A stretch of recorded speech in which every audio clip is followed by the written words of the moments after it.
So the word tatatau is one of the first words that have actually come from Polynesia and entered into the English vernacular. You might recognise it as the word tattoo. So it was actually the sailors from those first voyages that brought this word back as they were amazed by all these Polynesian bodies covered in tatatau.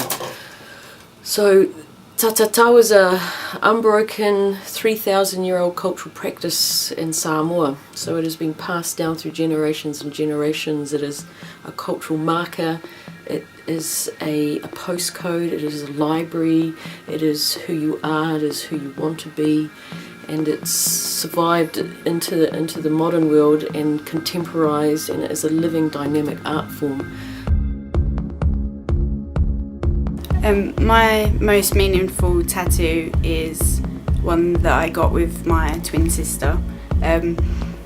It's two parts of a love heart. She's got one half and I've got the other, and made up with the words "born together, friends forever," with our date of birth in the middle.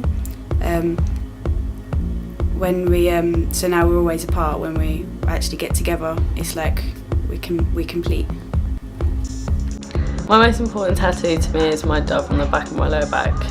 One of my really good friends died of alcoholism and drug overdose, and at his funeral they released a dove into the air. So it really reminds me of him, so that's why I've got it on my back.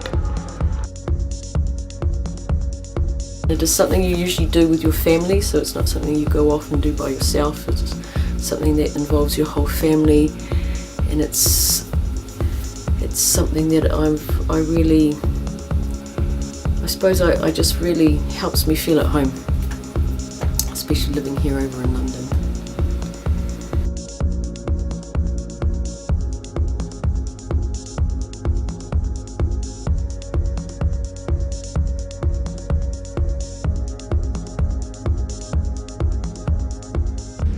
The tattoo that means the most to me is my green giraffe tattoo on my left rib. I got it last year in January because I got an STI and it wasn't going away very fast. I was getting pretty down and depressed about it, staying in my room most days. And one day my flatmate came in and was like, "We need to get you out." I was like, "Okay."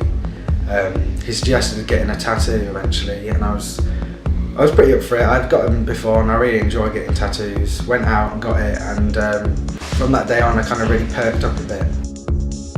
You'll find there's a lot of people think that every mark actually means something, which is sort of true but not quite true, because there is a lot of ability for the artist to play with the design forms, but essentially each icon has a lot of meaning or a legend or something, or an aspect of your family history to it. So I have on my arms, I have a lot of navigational marks. I'm a traveller, and what once would have been on the great canoes is now in aeroplanes. But so I have stars, so I have a lot of the celestials. The birds are very important to the navigators as they look to them to whether they were close to the shore, whether they were sort of animals that were right out to sea. So these are all really important markers for navigators to sail around the Pacific.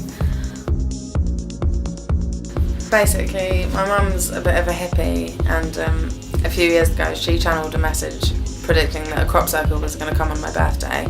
On the day of my birthday, a crop circle appeared in a place called Avebury, which was the exact mathematical representation of pi. Ever since then I've been really interested in crop circles.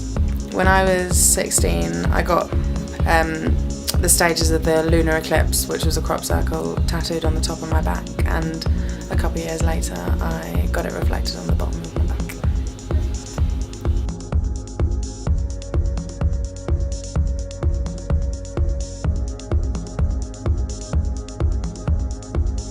Tatatau throughout the Pacific is like a language, but it's a language of the ancestors, it's a language of histories, of family connections, and also of the navigation and the journey of the Pacific Islanders around the oceans.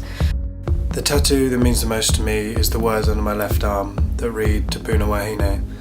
It means grandmother in Maori, as my mum's side are from New Zealand.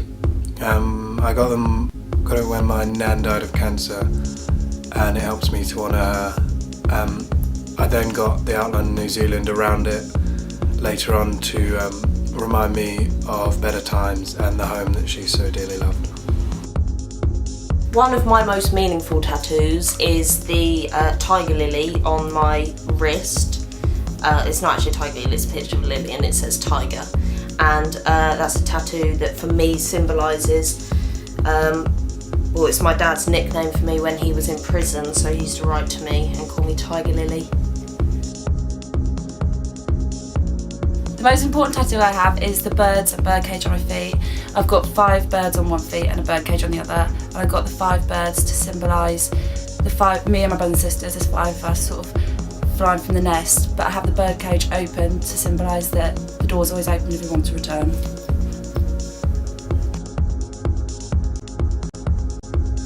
I have a few friends who have been part of the whole artistic renaissance that's been happening in the Pacific for the last 20 years, and that's trying to bring back a non-Western framework for tatau, because it was the missionaries who came to the Pacific and who wanted to take this away, because the bodies that Christ had made weren't meant to be marked, because he had made us perfect enough according to some of the Bible teaching.